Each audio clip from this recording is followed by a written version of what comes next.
Hello everyone, welcome back to the White One Auto YouTube channel. And what we have today is a 2010, is it a Chrysler or a Dodge? I believe it's Chrysler at this moment. Let me see, what does it say? Yep, Chrysler Sebring, 2010. It was brought to me because they say that the vehicle overheats and doesn't have any heat. I can smell a little bit of coolant. So what we're going to start with is a visual inspection. So let me grab some gloves and a flashlight. Okay, so this cooling system is cool. I can touch the cap. It's cool, so we are safe to remove the cap. See absolutely nothing down in there. Looking for signs around the water pump or hoses. See, do we see anything that's obvious to us? So this is our upper hose. It is still attached. Let's look for our lower hose. It is over here. See where it attaches there. It is still attached.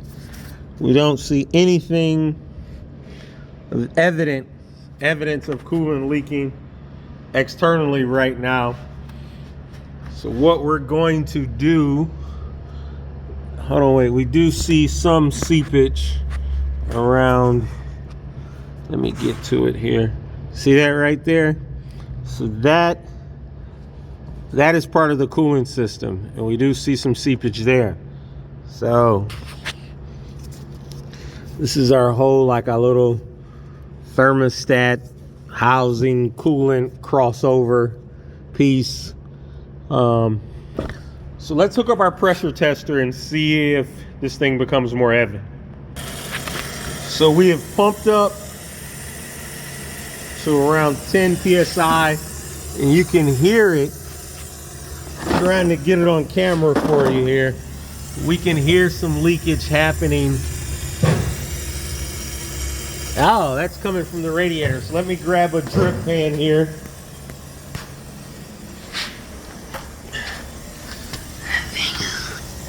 See, coolant there is leaking well out. So I'm gonna raise it up so you can see. So if you get in there and see around our radiator hose, it is leaking and it's running down. So let's see, get you in there.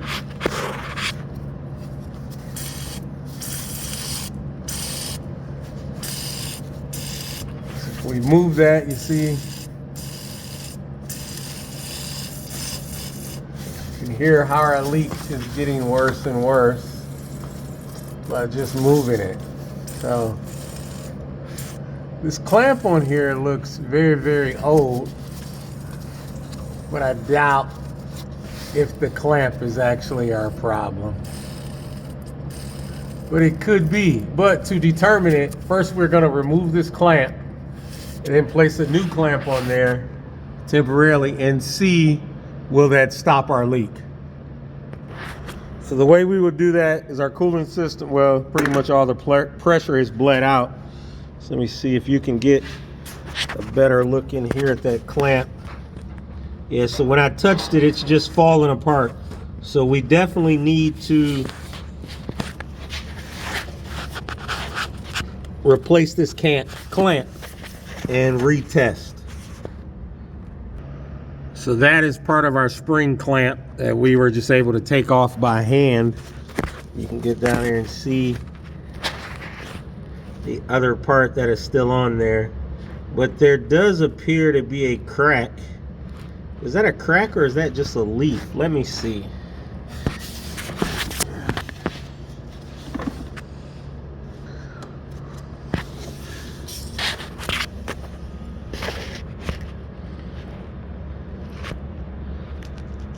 See, it looked like it may have just been some debris. So we're gonna get the rest of this clamp off and retest. So I took the air box out and you get a much better view. See, so Let me carefully get this clamp off so we can retest.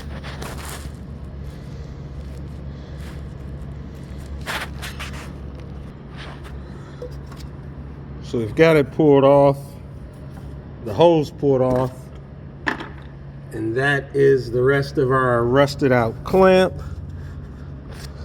Our neck may be okay, so let's get a replacement.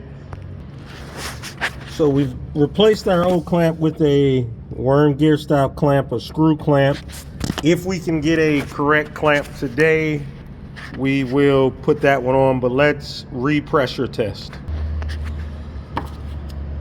So we have pumped this thing up and it does appear to be holding. This isn't leaking down here, but I can definitely see, you see we have bubbles coming from this thermostat housing assembly. And you can hear it. You see those bubbles? So this is leaking as well because of what I thought previously. I thought all of that residue around there would show us a leak there.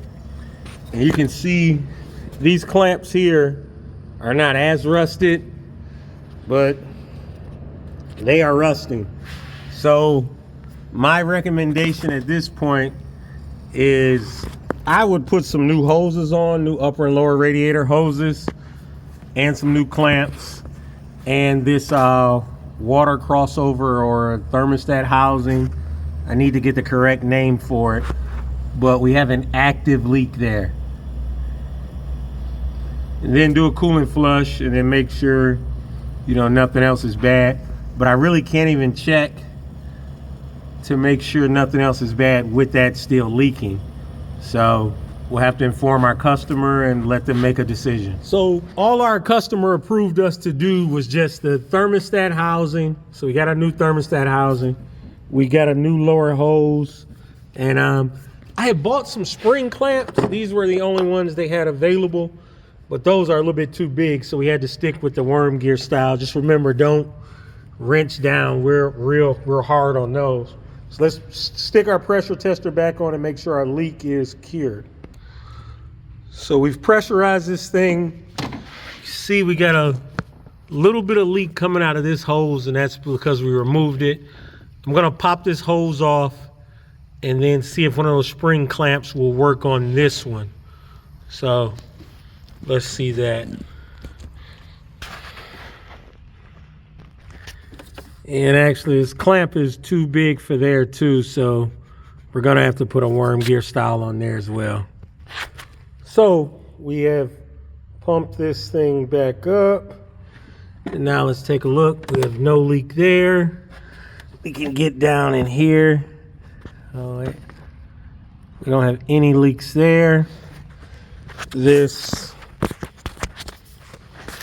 bottom hose here is leak free as well.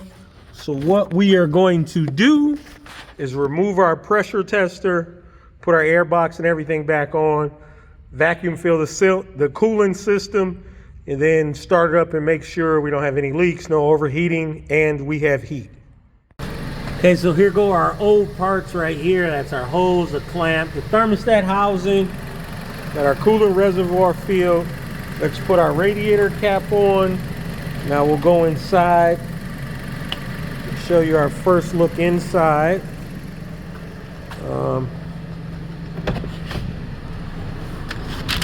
So this thing is up to temperature, does have a check engine light, and these are the codes.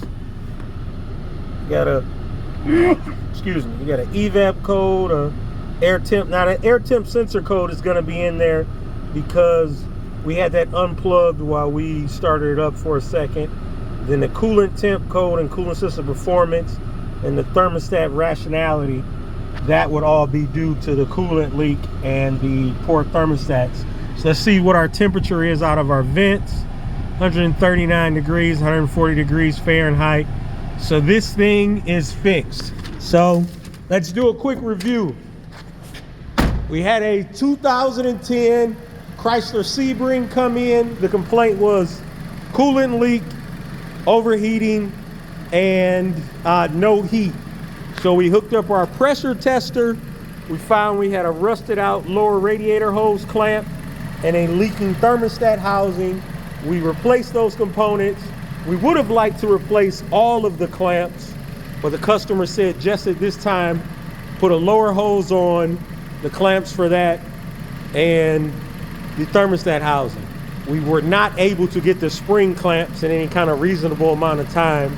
They were a few days out for us to get at this moment in time, and the customer needs to get this thing back on the road to go back and forth to work. So this thing is fixed. It does have a bunch of other issues like needs brakes and things like that, but the person just really needs to get back on the road. So as far as the coolant leak, I'm confident that we have solved the leak that is happening at this time. I do think you will see some further leaks because we are gonna need to replace some more of these hoses and clamps, and I would recommend doing that. So, but thank you all for following along. White One Auto, out.